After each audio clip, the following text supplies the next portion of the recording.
refinery.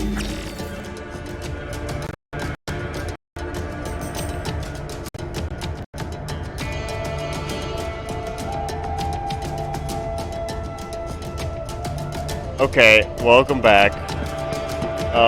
Sadly I had to do all this shit again because Steam decided it was having a fucking fit and just started screenshotting everything constantly. So that was a fucking nightmare. And now I was probably through the things, and now we gotta do this again. So here. Let me just restart so I can reset the fucking Very good, gecko. Ryder. Now, keep heading We're for doing this refinery. again. I apologize. I was gonna make it. All I need to do is take a quick break, and then I just took a quick bathroom break. I was gonna continue doing the rest of the fucking codex, and then we move on to Blade Wolf, I think. But no. Steam is just like infinite screenshot time. Actually, I don't think this will be. Oh fuck, we're gonna get seen. This is gonna restart. So yeah, I started doing that. I was gonna make a comment when I came back about like, oh yeah, you know, the whole conversation about the plane festivals just reminds me of Yu Yu Hakusho and like Catastable or whatever. That's where I first heard that whole like you need pain to survive kind of thing. Oh, you fucker! I even saved. Very good, Ryder. Now, keep heading for refinery. Hoping that it would have been past the encounter, but I guess I needed to walk 2 feet into the fucking doorway. God, that's incredibly frustrating.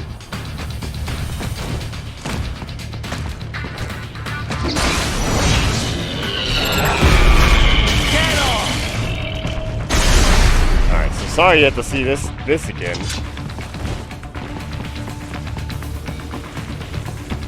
Ooh, give me that.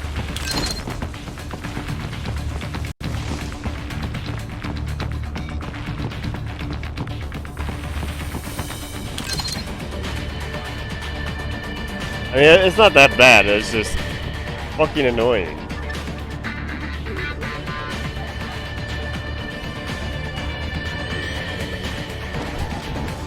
Yeah, skip through everybody's dialogue that I've already listened to.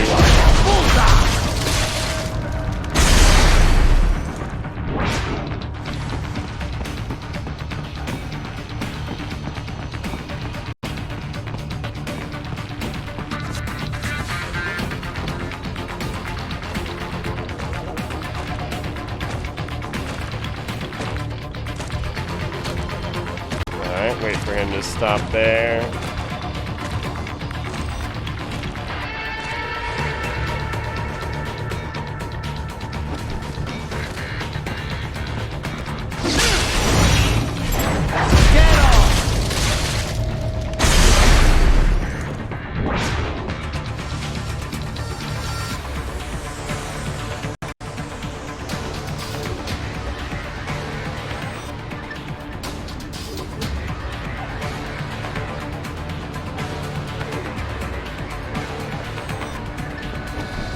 But yeah, it was just taking like mass screenshots, like literally every frame it could take to us. Just fucking nightmare. You're watching on YouTube. That shit's gonna be cut. So you won't see it. Nice moves, Raiden. But goddamn. They have erected an electromagnetic barricade. Maybe expecting UG or cyborg attack, huh? Yeah, let me get rid of this for a second. Although I probably might want that for Blade Wolf. Anyways. I see you found the... Yeah. Da. Sounds... Yeah. What? No, well, That... triple... And... most... This would be... I see... Yeah. Da. Sounds... Yeah. What? No, well, That... triple... And... Oh, did most... it actually save the conversation? I see you found the... Oh, grid. okay, cool. Da. Sounds... Yeah. What? No, well, That... triple... And... most... This would... Alright, cool. Check your destination on... I probably lost this. Roger that. Save complete. You saved me again, Courtney. Right. Anything else? Otherwise I should get back. Actually, yeah. You mentioned Okay, SOP cool. earlier. How much do you know about it? The Sons of the Patriot system? Same stuff as anyone else in the industry, probably. Basically, a nanomachine software combo for controlling contractors. Used to be required for all PMCs. Soldiers couldn't fire unless their ID matched their weapon and they had clearance. From their commanding officers. And the rules of engagement, I mean. It had some mental effects as well. Moderating pain, enhancing concentration, that sort of thing. The idea was SOP would minimize arms smuggling and civilian casualties. A kinder, gentler war. An oxymoron, any way you look at it. Civilian deaths did drop, though. Because soldiers in the system could coordinate in real time, share info. Between that and the ID weapon locks, a lot of people felt better about employing privatized military. The irony is, the system was developed based on criticisms of PMC ops, mostly American interventions. SOP propaganda said it would put limits on the war market. What it really did was shift market share over to the PMCs. Civilian deaths went down, but total casualties just kept on climbing. More than ever, war was big business. And business was booming. Until SOP got hacked. Suddenly, everyone realized how dangerous it was to have a single system controlling entire PMCs. That was the beginning of the end for SOP. Public opinion on privatizing war did a 180. After that, a lot of local conflicts and civil wars died down. The PMC conglomerates had to split up and downsize just to stay in business. And that about does it for SOP 101. Class dismissed. Not bad, Professor. But it's not the whole story. No, I know. Let's finish this later. I better keep moving. Will we get the full story right now? Roger that. Save complete. I thought we'd get back to our little history lesson. What do you know about the Patriots? I know that they were behind everything we talked about before with the SOP system. People thought these 12 guys controlled world politics and the global economy from the shadows. And they were right. Except there weren't 12, and they weren't guys, or even human. They were massive AI networks. All the better to gather information on a global scale, or censor it if they wanted. They'd manipulate factions to keep wars raging, all while selling arms to both sides. The PMCs made billions too, of course. SOP was the Patriots' masterstroke. They could control battles directly, down to each individual soldier. The system might even still be around if the AIs hadn't all been destroyed. I'm impressed. You know your stuff. Not many people have even heard of the Patriots. More than when they were active. But still, not many. Almost no one knows they were AIs, or that they're the real reason SOP went away. Well, the few that do know aren't going to talk about it publicly. Even the world leaders. Especially the world leaders. The people would panic, assuming anyone believed them, which they wouldn't. You can find speculation on the net if you look hard enough. Some of them get pretty close to the truth, but the stories never made it into the mainstream. Just another conspiracy theory. I'm not surprised. It's a little hard to believe, you know? It just sounds crazy. When Kevin briefed me about all this in orientation, I thought it was some kind of BS detecting test.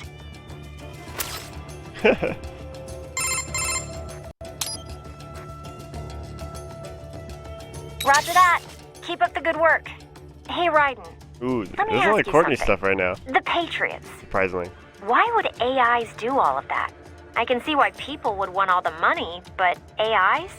What did they stand to gain from it all? Who knows? Maybe they didn't even know. Optical neuro AIs aren't your typical PCs. They learn over time, change in unpredictable ways. The core AI, JD, was bent on expanding the war economy. Maybe to fund the Patriots' other activities. Or maybe that's just the way it evolved, like a secondary objective that took over. One of the other AIs said it was created to filter out unnecessary information, gossip, trivia, all for the sake of future generations, to drive the evolution of the human race. Or so it said. Was that the truth? Or a lie? To manipulate me? Who can say? To think. Something like that. Running a nation. And America, no less. It's terrifying. Thank God they were all destroyed. But did it really change that much? Maybe not. Contractors still gotta eat after all. Soldiering for hire's always been a risky business. But at least before it was good money. There was a decent chance you could get rich and retire early.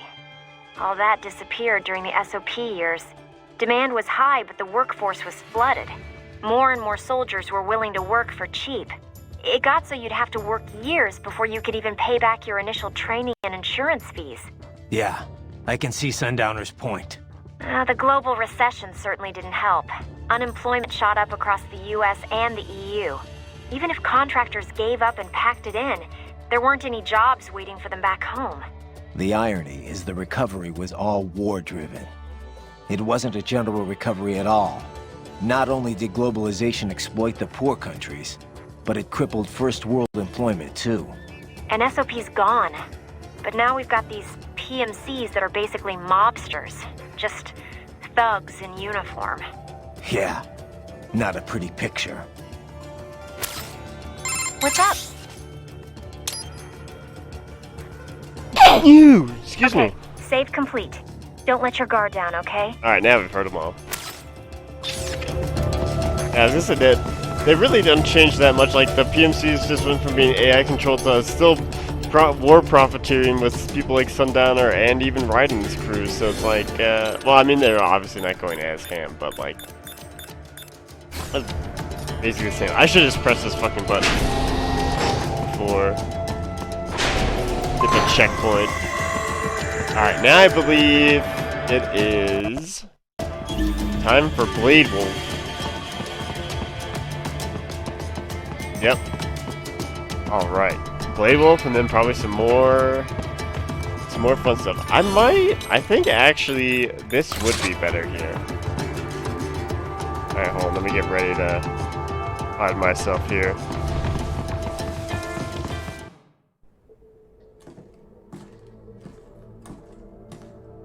Greetings, Cyborg.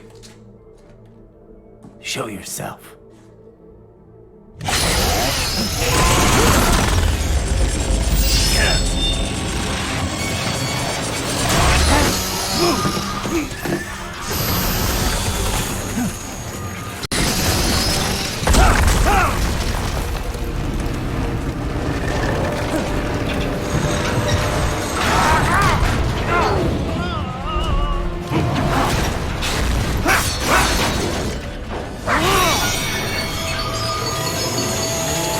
That's sick.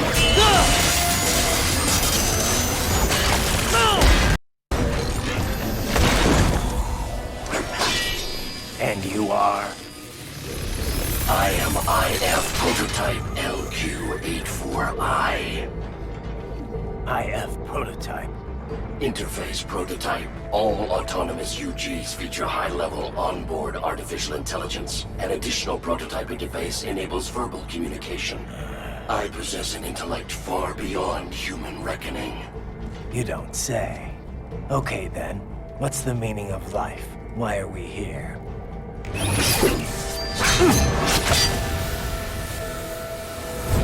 I am here to kill you.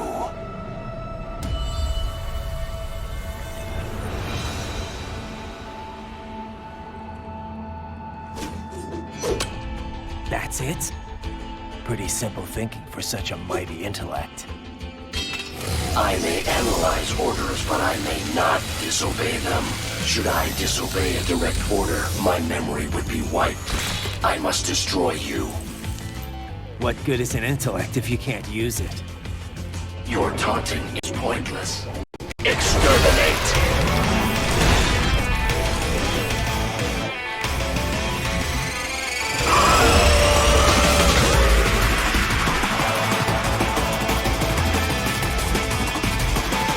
There's a great fight. So it might actually be better. Combination attack. Oh! I was gonna say, it might actually be better if I use the Psy, but I think that might be a little too cheap, to be honest. I just want when I get a stun. You will die.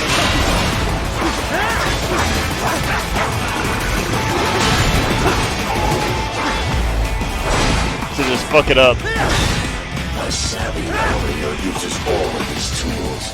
Backup required. He's already almost dead though. I fucked him up. Is he gonna just jump and call the gecko again right away after this?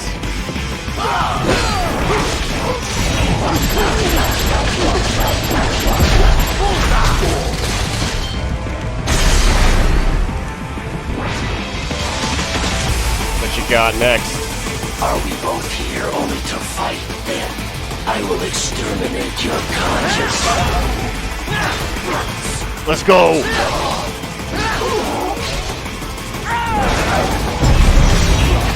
Oh, fuck, he's already dead. Cannot continue. Directive, liberate nation. Ensure freedom. Obey directive. Must obey directive. No freedom. Freedom on default. What an AI know about freedom?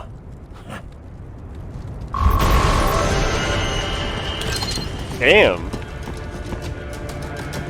I fucking kicked his ass so hard he didn't even get to summon the gecko. He died so fast. Well, I was expecting that to be at least like a few tries. This dog UG, most unusual, yes? You buy all that? About it being sentient but having no choice? Well, there is not evidence to prove it. It could be programmed to say this, to weaken your will to fight. It'll take more than a talking robo-pup to phase me. Then again, there is not evidence it is not true. Considering the pace AI is advancing, it is not impossible. So, what then? Should I have spared it? I did not say this. In any case, the mission takes priority above all else. This dog UG tried to stop you and it failed. This can only be a good thing, yes? Didn't you say you'd been here before, Boris? Once, back when it was still Soviet territory. Seems like it'd be a lovely place. If it weren't a war zone. The Pearl of the Black Sea, they called it, back when more Russians lived there. It was a very popular resort spot for the USSR. This is before the wall fell, of course. Then Russia and Georgia began to fight over the area. Kicking off the war in the early 90s. Georgia was a Soviet republic. Abkhazia, a semi-autonomous state within it. The Soviets liked to stoke ethnic rivalries between the two. And not just there, in all the outlying territories. It kept them easier to control. But with the Russians no longer watching over the two. Duh. The Abkhaz were scared. They knew an independent Georgia would swallow their nation sooner or later. So they took advantage of a Georgian military coup to declare their own independence in '92. Of course, the new Georgian government was not happy to hear this, and so... The same old story. And with Russia supporting the Abkhaz, it was a stalemate. 2 years later, the ceasefire meant Abkhazia was finally independent, but not officially. They still are not formally recognized by Georgia, or most of the international community. This region is filled with breakaway states. This is true. There is South Ossetia, also in Georgia. Transnistria in East Moldova, and Nagorno-Karabakh, which broke from Azerbaijan. In any case, even Russia did not officially recognize Abkhazia as independent until 2008. So it was not long ago Sukhumi was a war zone. It has changed dramatically since then. They have been rebuilding steadily, with Russian support, ever since SOP was shut down. Good to hear. But doesn't that leave them wrapped around Russia's little finger? It does. Which is why Dolzaev is calling for a truly independent state. He wants an Abkhazia that takes orders from no one. Not Georgia, not Moscow. Sounds like a worthy cause. Duh. But many Abkhaz are happy with the reconstruction Russian support makes possible. Few of his fellow countrymen were interested in what Dolzaev had to say. At first. And then Desperado showed up. Exactly. They brought the sad ending to this little history lesson. It is no wonder so many people mistrust PMCs, eh? I suppose not. It's wild how many parallels this ended up mirroring in different ways, in many different ways, to modern history. Just in more ways than one. Obviously, later we'll get to one later, but wild. Boris, do we have anything else on Dolzaev? Any more on his background? Very little confirmed intel, but it seems he is a former Chechen insurgent. He claims he was part of the Chechen National Congress when they declared independence in '91. This was just after the famous coup attempt in Moscow in August. Things were not stable. Gorbachev lost his political power. It was Yeltsin who signed the Belavesia Accords. Right. It created the Commonwealth of Independent States. All republics that made up the USSR became independent. The problem is, Chechnya was never a true republic. It was an autonomous state, but still part of the Russian Republic. Like how Abkhazia was an autonomous state within the Georgian Republic. Duh. The same kind of sad story. Russia does not recognize Chechnya as independent. They send troops and the fighting begins. It is said 250,000 Chechens were killed over the 2 wars that followed. 1/4 the entire population. The Chechens were forced to give in, and the war officially ended. But the rebels kept on fighting. Insurgents fled into Caucasus Mountains, formed several factions. They waged guerrilla war on Russia ever since. We think Dolzaev is the leader of just such a rebel group. Sounds like Russia bears some of the blame for radicalizing him and his men. I love my homeland, but she is not perfect. What nation is? Just remember, this could all be smoke. We cannot even confirm Dolzaev is truly ethnic Chechen. Say he is, though. What would he be after here in Abkhazia? Some Chechen militants volunteered to fight for the Abkhaz in their war in the early 90s. But when Russia recognized Abkhazia to keep Georgia in check, they also began funding recovery. Which the Dolzaev crowd see as a play to gain influence. But wasn't the Chechen recovery funded by Russia? Duh. And many rebels believe this is why their people gave up on independence. Perhaps this is exactly why Dolzaev is here, to alert the people before it can happen again. But if the Abkhaz people are not interested in fighting, his plan could backfire. So in a way, it's Russian policy that brought him here. He thinks he's fighting to make these people free. Whatever his motives, no one elected him and no one gave him a permit for murder. Now that he is allied with Desperado, he is too dangerous to ignore. This dog okay, we got it. well, it could Yeah, be it was just- So, in any this Strange how the Russia did it again with Ukraine in different, obviously not the exact same way, very different, slightly different, but it's just like, god damn it. What was up with that wolf dog, UG? Some pretty freaky shit. hadn't thought too much about it. Really? I keep wondering, why give it intelligence if you're not gonna let it think for itself? Good question. I mean, I guess it makes sense if it improved combat performance. Now that you mention it, it didn't fight like your typical Yeah, UG. it died like in 10 It felt seconds. more like I was facing off against a cyborg. Oh. I guess the added smarts make for a tougher opponent after all. That's not what I mean. It wasn't really tougher than your average UG. More like it was, I don't know, hesitant. It didn't follow through on its attacks either. Guess that's why it was still just a prototype. But then why put it out on the front lines? Who knows? Maybe it was the field test. It was not. In any case, probably not the result they were hoping for. Knowing how the DLC plans out, it's not a field test. I'm pretty, yeah, because it definitely happens before all this. I can't believe how fast it One died. thing I don't understand, Kev. Desperado must be violating all kinds of laws here. Why hasn't the international community gotten involved? Well, from a purely legal standpoint, it's actually not so cut and dry. First, there's the fact that Abkhazia is still not a member of the UN. Oh, crazy. Only Russia and a few other breakaway states even recognize it as a sovereign nation. In the eyes of the international community, Abkhazia is technically still part of Georgia, which would make this an internal Georgian issue. Guess you can't really call it a coup if the displaced government was never seen as legitimate. Exactly. And even if everyone agrees it was a coup, it can be tough to tell which regime is more legit.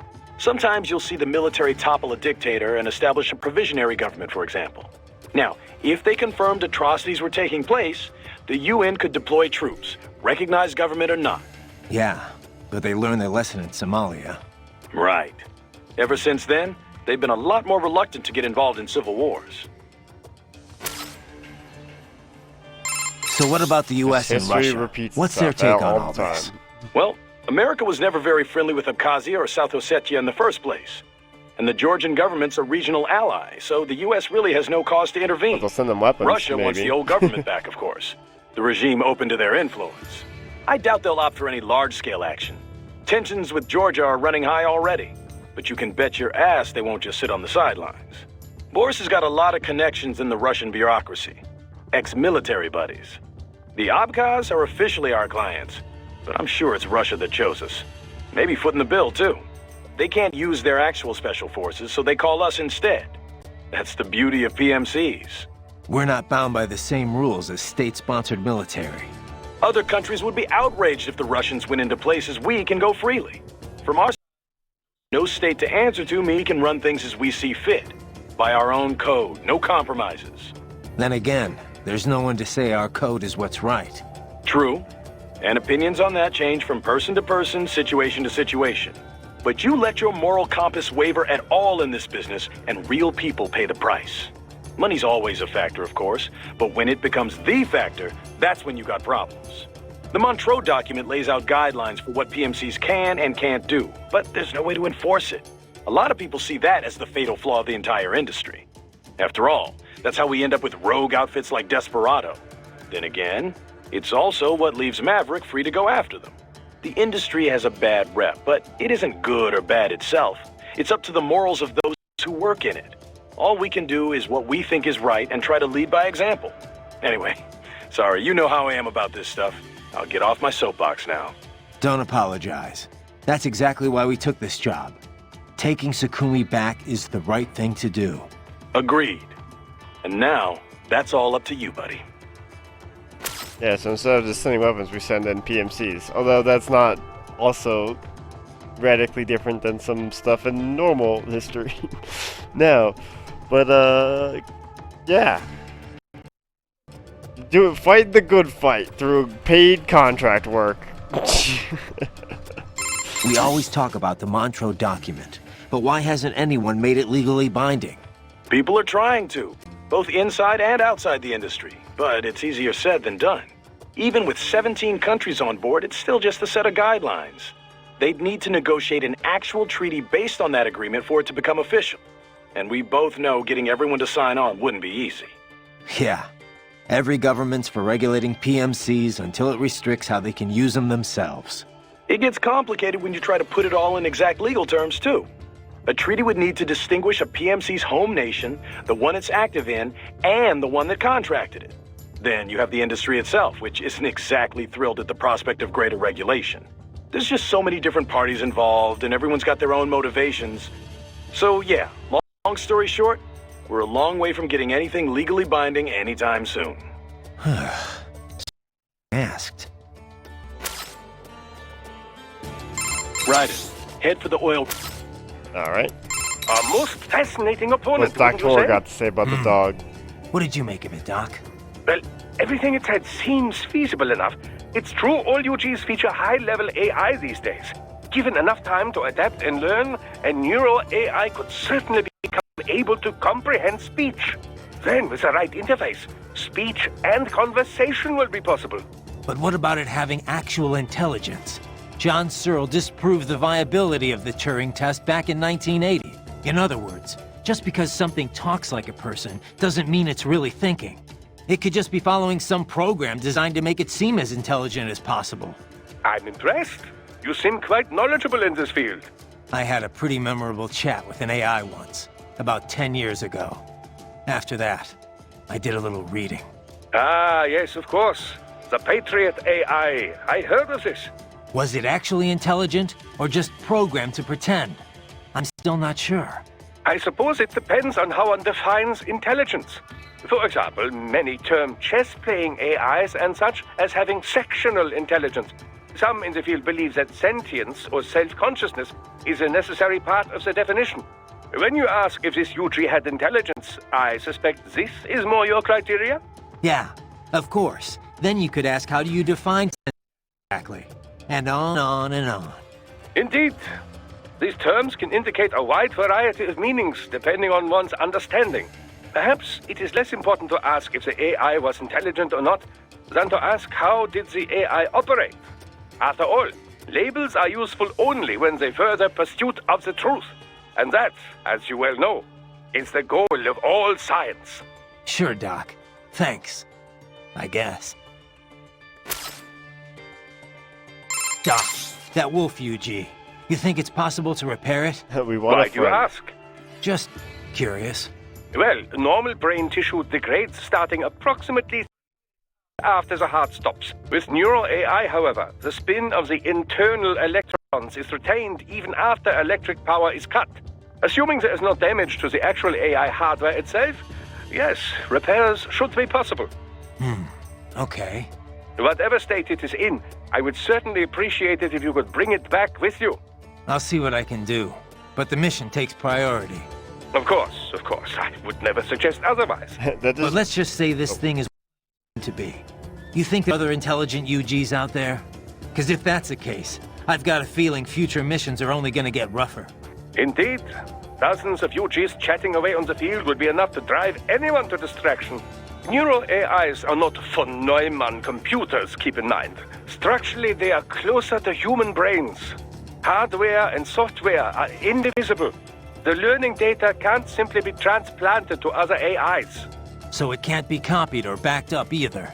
Normal UGs must be taught individually. This entails streaming provisional, audiovisual, and body sensor data until it's ready to be shipped out. This process can be sped up by increasing and improving processing speed. But I have no data on how long it would take to train such an AI how to converse. I couldn't even tell you if there's a training program established for such a thing in the first place. If it is indeed a prototype, it likely learned and honed its skills via the process of trial and error. So it's unique. I cannot say with certainty, but I have not heard of any UG like this before. I would imagine that it was telling the truth when it called itself an experimental prototype. There may be others. Or perhaps it's the only one in existence. Glad we narrowed that down then. it's very awkward that I cut it into a million pieces now, huh? My apologies, Raiden. I realize we never concluded our discussion on carbon nanotube Oh, here we muscle go. fibers. Didn't we? Yeah. CNT drove major innovations in the field of cybernetics, not to mention unmanned gears. As I'm sure you are aware, Walker-type UGs require numerous linear actuators in order to function. Previously, organic polymers or cultivated muscle cells were used to that purpose. But the advancement of CNT technology allowed for comparable power in a far more compact package. This meant the same size UGs could be equipped with even greater firepower. Take the redesigned Metal Gear Ray, for example. They took all the space the old artificial muscles filled up and stuffed it with weapons. Precisely. Of course, UGs have improved in many ways, all to keep pace with cyborg advancements, you know. After all, the original Metal Gear program was designed to unite infantry and weaponry. As an evolution of this concept, the UG is now in direct competition with the cyborg. And the cyborgs already have an advantage with their maneuverability and smaller size, as you well know. Of course, UGs are not dependent on the skills of a human host. Long story short, watch out for UGs. Well, yes, basically. Cyborgs have matched unmanned gears in many respects, but then UG tech advances every day. Do not underestimate any you might run into. Copy that. Yeah, especially the big fucking tanks. Later. Doc, all the UG talk got me thinking. Why don't we see more manned gears? Question. Ah, yes, with a pilot. The bipedal tanks and such things, I must confess I have not followed the field closely as of late. But then, who has? Since Metal Gear Ray, all the advances and the funding in mobile artillery has been UGs. So why is that? Well, UGs take many more forms. Aerial drones, treaded tanks, armored transports. And they are perfect for the 3D work. Jobs too dull, too dirty, or too dangerous for men. True Metal Gears with a pilot and nuclear payload were huge and very they were not practical. It turned out the greater need was for smaller, cheaper units, deployed more easily and in greater numbers. So the field narrowed in on this aspect of gear design, an all-terrain link between infantry and artillery. But even then, the UG models were more popular. In most cases, they simply made more sense. But aren't there situations where you'd want gear-level power, but also a human pilot there to make decisions? Probably more remotely. UGAI has gotten better, but it's still terrible at handling anything unexpected. But Raiden, this is exactly the role the cyborg has taken. On the manned gear, any advantage over a cyborg in offensive power comes with a matching increase in size. This makes it so large as to no longer be practical for most infantry missions. Conversely, the smaller models are so close to cyborgs that, well, what is the point? Cyborgs are smaller, cheaper, more nimble. Precisely. Perhaps soon we will see the cyborg take the place of the UG, as the UG has done to the manned gear. What, with wings? Scooting around on wheels? Why do you laugh? It is the logical next step to have a human brain integrated into a tank or a plane. Now you're getting into some B-grade sci-fi territory, Doc. Oh, but it is all quite possible, I assure you. Just consider the possibilities. A humanoid frame for everyday life, yes, but the brainstem can be easily extracted and inserted into whatever chassis best suits the mission. So, yes, I suppose the paradigm could be flipped on its head. As UGs become smaller and smarter, they could begin to fill the cyborg's role. They will come to resemble them more and more in form and function, no doubt. I suppose at some point they would no longer be UGs, but androids. Glorious! Now we're getting into Dragon Ball territory. One thing about fighting these cyborgs, Doctor, it's strange in a way. Oh? How do you mean? I can slice them to pieces, and with all their pain and emotion suppressed, they don't feel a thing. At least against SOP troops. You never forgot they were real people. But these cyborgs, it starts to feel like I'm taking on unmanned gears, robots, not living, breathing men. Intriguing. Tell me, does it help assuage the natural feelings of guilt? There is no reason to avoid this topic. Man has wrestled with it as long as there has been war. Guns were a huge step, of course, as it became easier to take a life, physically and mentally. Then, destroying a tank or airplane, where you no longer had to see your enemy's face as he perished. Eventually, remote-controlled drones further distanced the killer from his victim, much like the video games. I suppose cyborg soldiers could be seen as yet another step in dehumanizing death. Maybe. I do feel like I could forget I'm taking the lives of real people here. Well, under normal circumstances, you wouldn't necessarily be taking their lives, strictly speaking. So, as long as the brain is supplied with oxygen, a cyborg can survive most anything, even if respiration is disabled. An emergency supply of liquid oxygen would remain in the bloodstream. The cyborg would enter a state of hibernation, yes. But so long as the brainstem were retrieved intact, it could be attached to another body and revived. That's how the two Gemini survived. The Gemini? Ah, yes, the twin cyborgs from the motorcade. But Desperado cyborgs are different. Physical self-destruction is a fail-safe security measure. In any case, it is unfortunate that Prime Minister Nmane was human. Perhaps if he had been a cyborg, he might have survived as well. We'll never know. Besides, a robotic prime minister? I doubt anyone would accept that. Inside or outside the country. Yes. I suppose fear always does trump logic when it comes to the general public. Exactly. That's almost a conversation that's like directed at getting around the Japanese banned games for slicing off limbs almost. It's almost like that's why this game was designed with cyborgs. Raiden! Holy crap, Something I he's meant to got a ask lot. in our last chat. Did you consider opting for emotion restraints? No. I can understand one might be leery Right. of the procedure, but it is all perfectly reversible, I assure you. I've seen You could SOP. implement them for a mission and then do away with them as soon as it was over. I'll pass, thanks. To be honest, I have a problem with the whole concept. And what is that? Decisions are about more than just logic. Lose your emotions, and you risk not being able to relate to how normal people see right and wrong. Your conscience could end up different, warped, or who knows, maybe gone altogether. Boris agrees. That's why no Maverick cyborgs are allowed to use emotion restraints. An understandable perspective. There is some data to belief.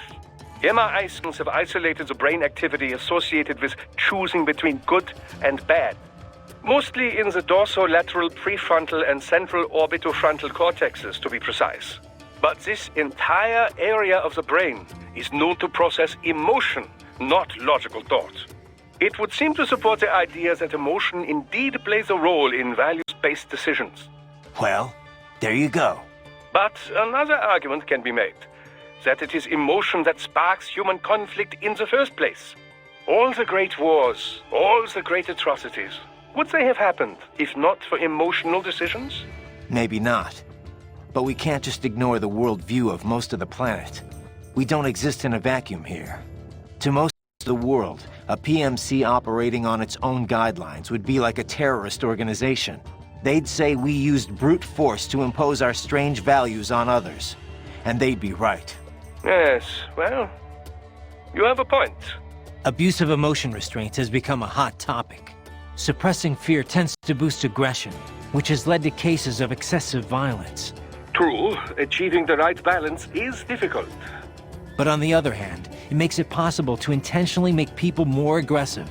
Even a child can become a bomb just waiting to explode. Yes, it is very likely that Desperado is employing just such a technique. I'm surprised he didn't bring up SOP, as like everyone in Metal Gear Solid 4 went mad when the like suppression of the nanomachines that was, or like when the nanomachines would get deactivated and all of a sudden their emotions come rushing back to them, processing everything that just happened. It's like, yeah. I don't think I want to deal with all the suppressed emotions all at once coming back to me after a mission. You fucked up.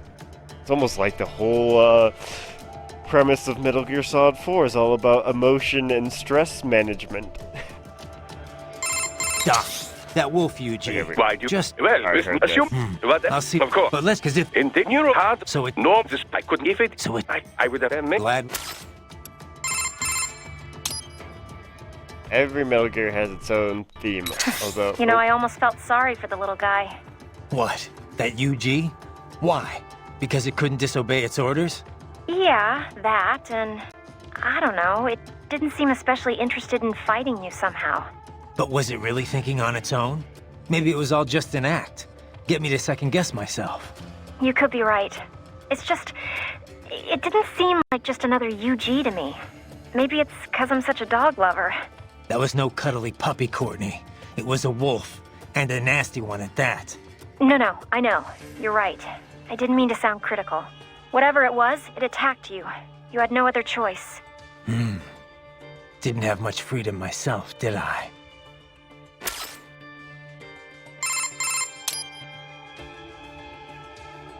Is there more to this? Affirmative. Save complete.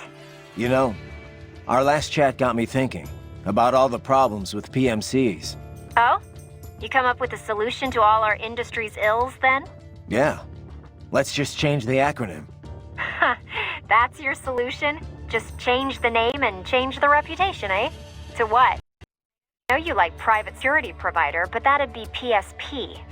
Private military security? PMS? Well, the Montreux document uses PMSC, right? Private Military and Security Company. A bit more comprehensive.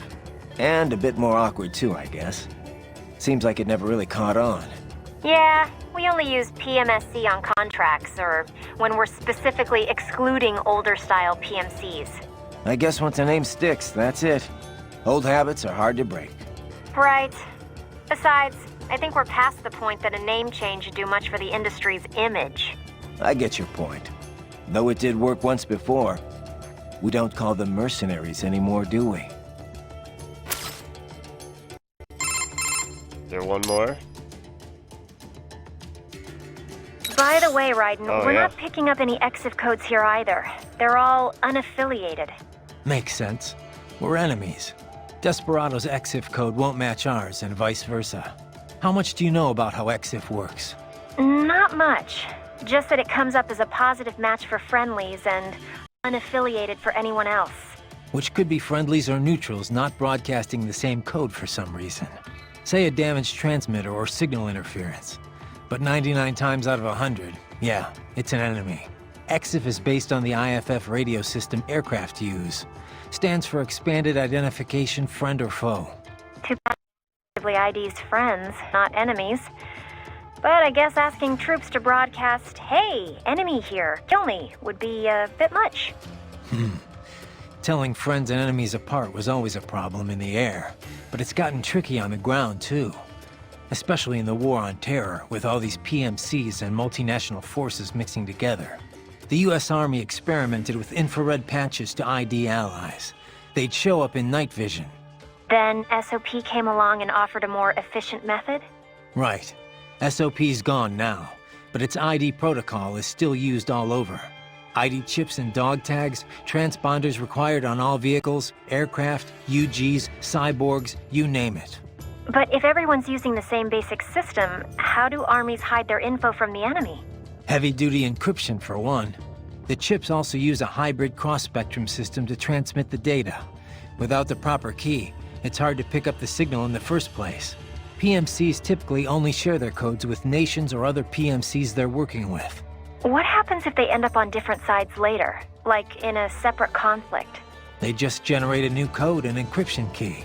The point is, EXIF is required on all combat units, but it's pretty easy to hide the signal. And 99 times out of 100, unaffiliated means it's a hostile? Right. Just like with IFF and aircraft. You're a quick study, Courtney. Nice history lesson, Teach. Now, if you're done, I think you have a nation to save. Nah. Just a little on-the-job training, Kev. Riding out. Does that mean that's the last one? What's up? Sounds like it. Okay, save complete. Don't let your guard down, okay? I get, like, I was just saying, or thinking, this has, every Metal Gear has a story, so is this one just about PMC? It seems redundant to say it's about PMCs and, what it means to fight. Because I feel like that's half of Metal Gear already. But yeah, alright, we're bringing out the Psy. Oh god. We're bringing out the Psy because, we need it for the helicopter. Yeah, it seems redundant. So yeah, most of Metal Gear do be like, what's your reason for fighting?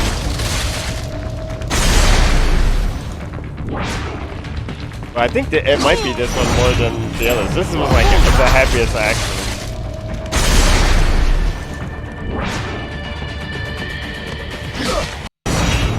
To get to 3 kills. Very well done.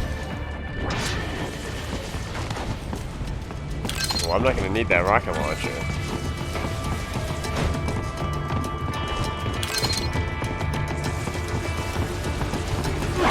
Yeah, I don't think I've thought about Rising enough to think there's like, because there's like the main story and then the underlying like meta story in all these games. I haven't thought about it enough to be like, what's the full commentary.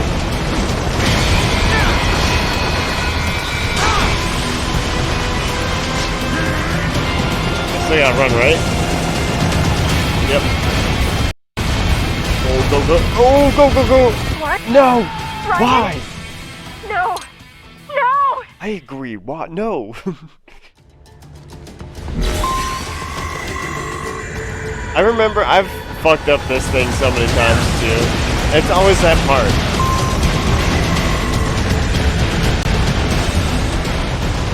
Maybe just running up the car.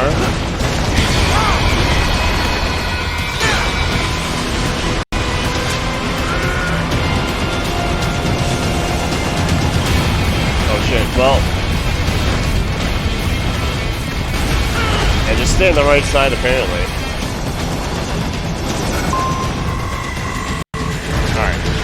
So they give you all these fucking rocket launchers, but really, just do this.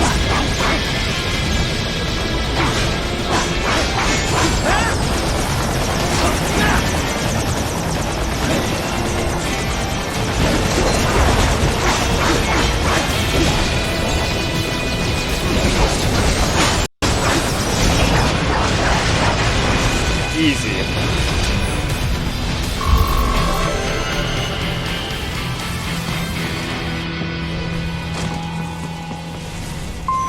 Okay. Get rid of that.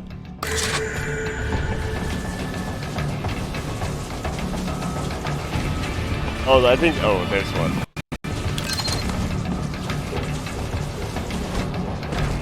I feel. I was just thinking about while I listened to some of the codecs that most of this playthrough could be more codec calls than it is. Well, I mean, I want to get all the lore. It's been a long time since I've played through it. But, like, most of this could end up being more codec calls than it is, fights.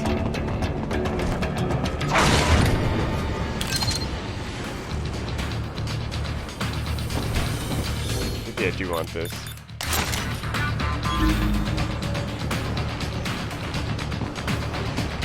I don't remember how to save this guy, actually. I don't think I can run up that.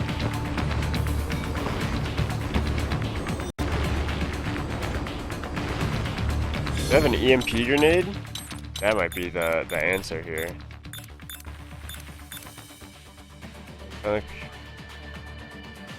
Remote.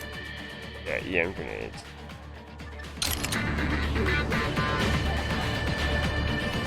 Oh, wait. You gotta be pretty stupid to try and hide here. Looks to me like Russian spies. Hey, we are just... Well, we can't give away our position. Whoa. Waste them. We'll fill out the paperwork later. No, please. I will do anything. Oh, well, I think he's dead now.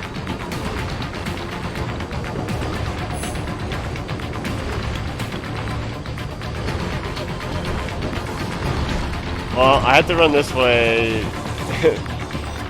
This is why I was like, we're probably not gonna be able to save everybody. I'm probably gonna die. We have to go back this way anyways. So that's where they're holed up. Some kind of electronic lock on the It gate. doesn't count as Most an likely, encounter if I remember only right. if you have the right ID data stored in your left hand. Perhaps you could find a cyborg with access and borrow it? You see any cyborgs around here, Doc? Why not double back? Check the vehicle route again. You know, back at the entrance to the old city. Who knows? Maybe you can hitch a ride. Most likely, platoon commanders carry correct ID gate. Use in hand to figure it. Technically, I would already have this. Get that hand right. I should have guessed you would choose this route. Can I still go back? I thought that'd be funny to show that because when you fuck up getting the arm, that's what happens. Yeah, here we go.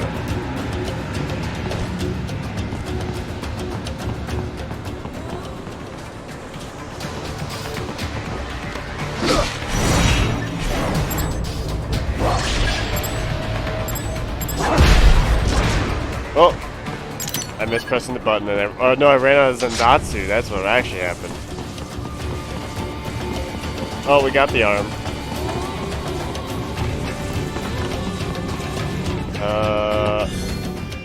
Yes. Oh shit!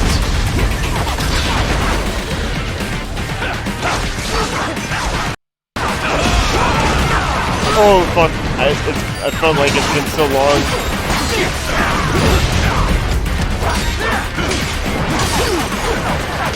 All right, you need to die. You're causing problems. Oh! This can't be happening. Raiden! Raiden! Roger. Yeah, we got the. All right, we're just gonna.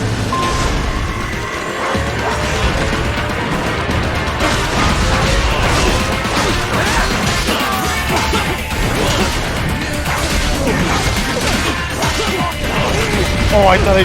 Come on.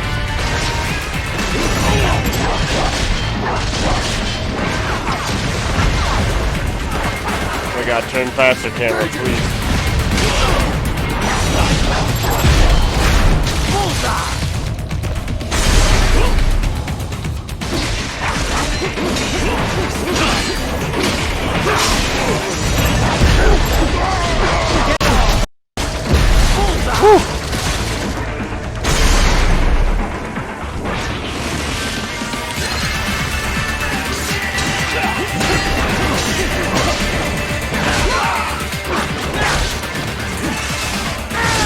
Chop him!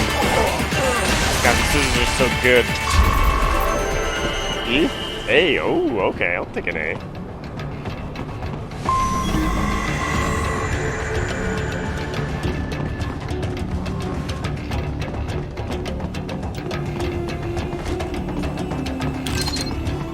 Those are good.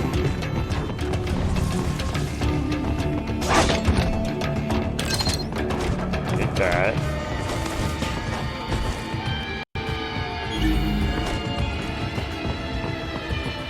I thought I was actually, there's more to this part than I thought there was, to be honest.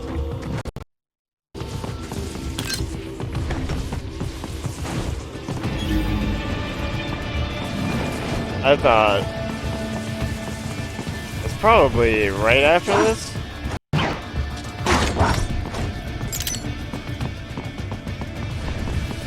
Yeah.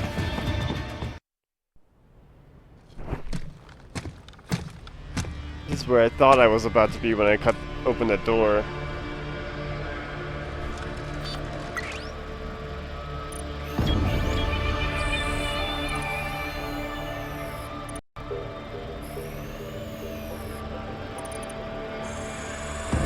Dosaev. That woman.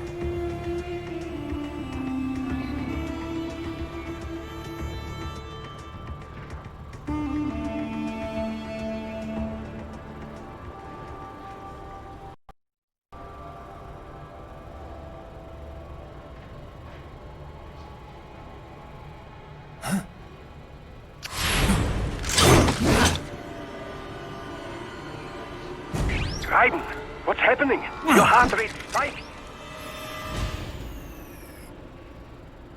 I think it's so funny as to I just dodged a bullet. move a All right. virtual I'm screen heading out of for the the way. refinery.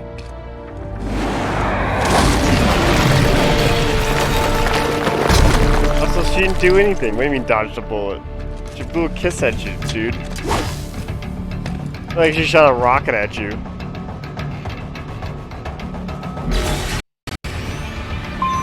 Okay. Sadly, though, this is where we Right. end. You need to save? Did you catch all that? With Dosaev and Mistral? Yeah, I was monitoring the whole time. Dolzaev's not really what I expected. I've seen his file, plenty of photos, but I guess I expected someone more, I don't know, threatening? Didn't seem too friendly to me. No, I mean, you hear terrorist, you think of some cold, calculating professional. Dolzaev looks more like some guy off the street. Cold, calculating professional types don't usually bother with terrorism. It's too risky.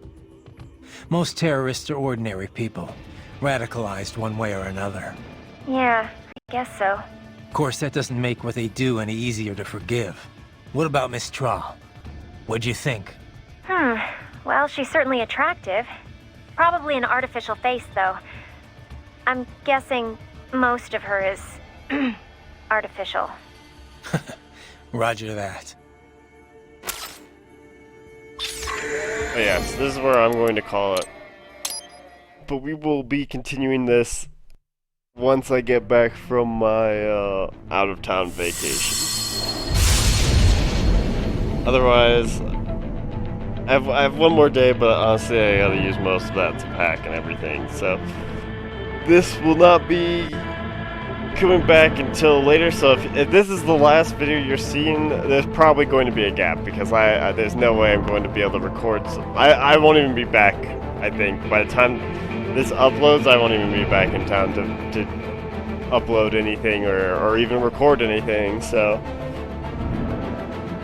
this is what we're going to be playing next to wrap up or not to wrap up, but this is the next game I decide we're gonna play, and we'll be doing Revengeance mode. We're gonna beat it. We're making good progress so far. Honestly, just most of the time we've just been listening to a lot of codex stuff, but it's been going smooth for the most part. Not using like the Fox Blade and the wig at the moment. I haven't had too much trouble. Like some minor annoyances here and there, but we've worked it out. So yeah, these should be uploaded. You'll have some videos to check out. But yeah, no, there will be a break in the content. But that was some Metal Gear. Thanks for watching, and thanks for checking it out. And we'll catch you later. Oh wait, well now I feel stupid. And have myself on the screen. Anyways, thanks for watching. We'll catch you next time. See ya.